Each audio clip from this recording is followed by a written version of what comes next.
Buenas noches, es un placer poder compartir esta noche con ustedes conversando sobre mitos y leyendas y algunas verdades con respecto a la constipación crónica.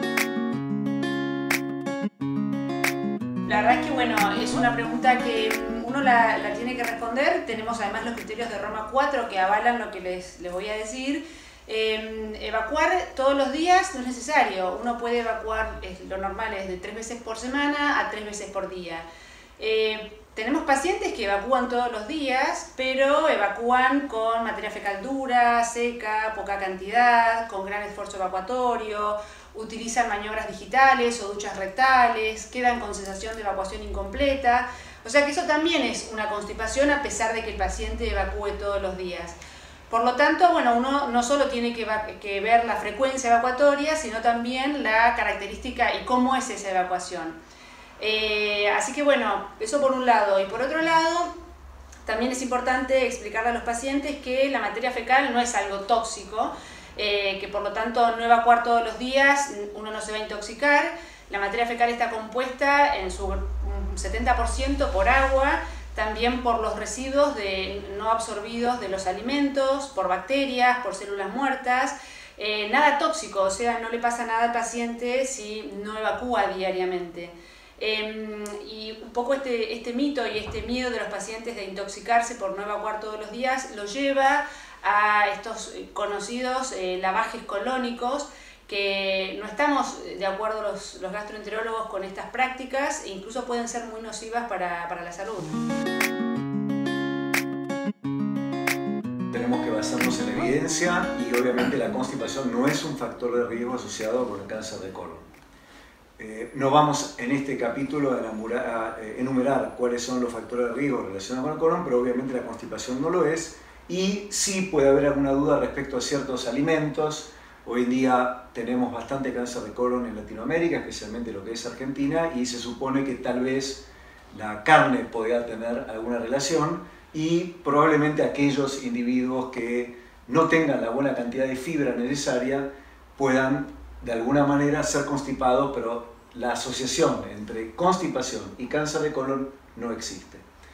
Es importante sí tener en cuenta, y aprovechando este momento para actuar sobre la prevención de cáncer de colon, que si un paciente tiene algún signo de alarma, y entre los signos de alarma es el cambio de su frecuencia en su ritmo habitual de evacuación, entonces si por ejemplo un paciente que está yendo al baño todos los días de golpe se constipa, deja de ir, si no hay ningún fármaco mediante, no hay viajes o no hay ninguna circunstancia en especial que haya provocado cambios de alimentos, etcétera, que haya provocado este cambio en el hábito, es obviamente un claro signo de alarma y ese paciente hay que descartar la posibilidad de un cáncer de colon mediante la colonoscopía. Pero no hay claramente una relación causal entre el hábito constipado y el cáncer de colon. No hay evidencia de que un paciente con enfermedad diverticular tenga por qué evitar ese tipo de alimentos. Por lo tanto, no hay una contradicción, sino al contrario, un paciente con enfermedad diverticular, lo que sí claramente hay que evitar es aquellos procesos hiperfermentativos que puedan incrementar el volumen gaseoso dentro del colon. Y obviamente si un paciente es constipado y por otro lado come grandes volúmenes de alimentos fermentadores, tiene alguna chance de generar un tipo, digamos, de presión mecánica que pueda hacer que un orificio diverticular tenga una microperforación. Entonces, la idea es que el paciente pueda consumir semillas, que pueda consumir prácticamente una dieta normal, que no sea hiperfermentativa y que le permita a su vez lograr una evacuación diaria.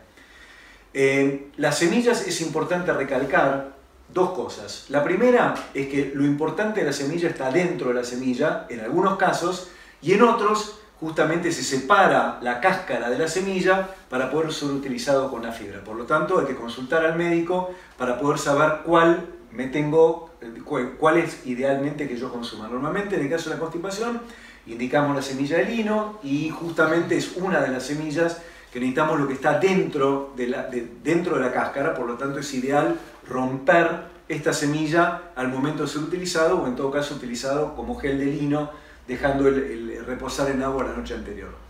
Y el segundo punto respecto a la semilla es que si un paciente se va a hacer una colonoscopía, que trate de no ingerir semillas por lo menos 3 o 4 días previos, porque esto entorpece la limpieza colónica.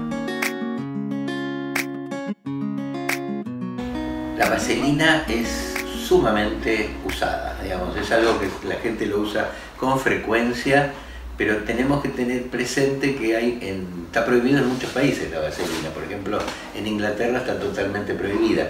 ¿Y cuál sería el motivo por el cual no es bueno consumir la vaselina? Es un buen lubricante, pero es un derivado del petróleo.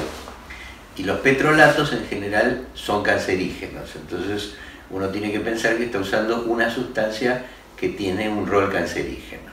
Eso por un lado. Por otro lado, se puede absorber la vaselina y producir lo que se denominan parafinomas, que son tumores de parafina.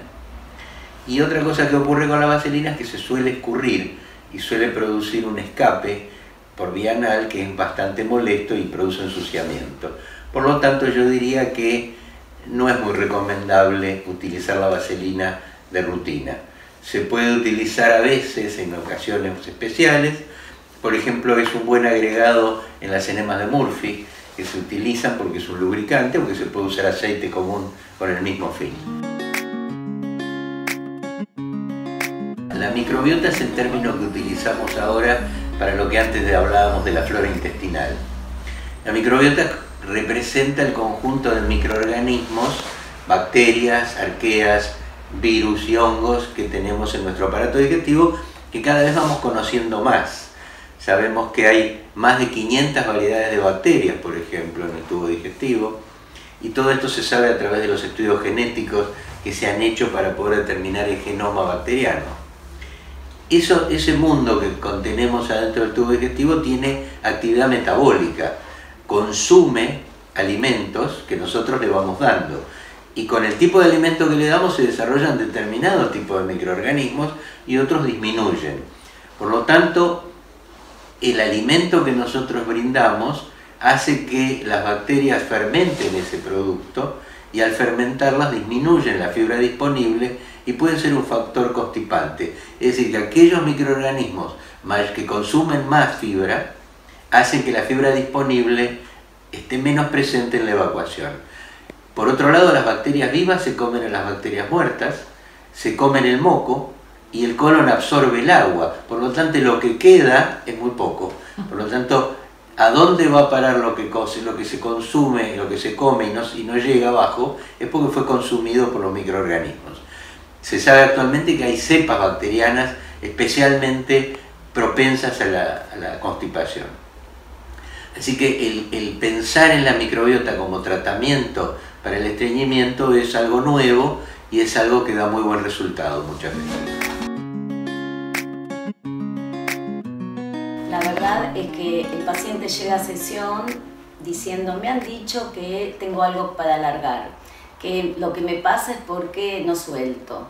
Y este es un mito de alguna manera, porque podemos pensar que en general cualquier paciente puede tener un montón de situaciones no resueltas, conflictos, miedos, dolores, que no necesariamente van a ir desembocando, digamos, en el intestino. Esto es, el paciente constipado hay que estudiarlo en su singularidad necesariamente. Sabemos que no son los hechos en sí, sino como uno los vive.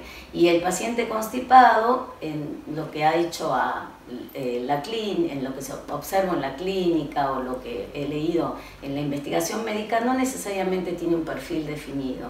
Esto es, no lo difiere demasiado de lo que puede ser el paciente con funcionalidad digestiva en otros aspectos, en lo que se refiere a la ansiedad intensa, en lo que se refiere al perfeccionismo, en lo que se refiere a la depresión. Por eso, insisto, es cada persona, cada enfermo y no la enfermedad. Hace unos años pude hacer una investigación a propósito de pacientes constipados y diarreicos, y el imaginario popular es que el paciente constipado es más depresivo. Curiosamente, no dieron así los resultados. Se vio que había más prevalencia de ansiedad en el paciente estreñido que en el paciente diarreico. De todos modos, se necesitan nuevos estudios.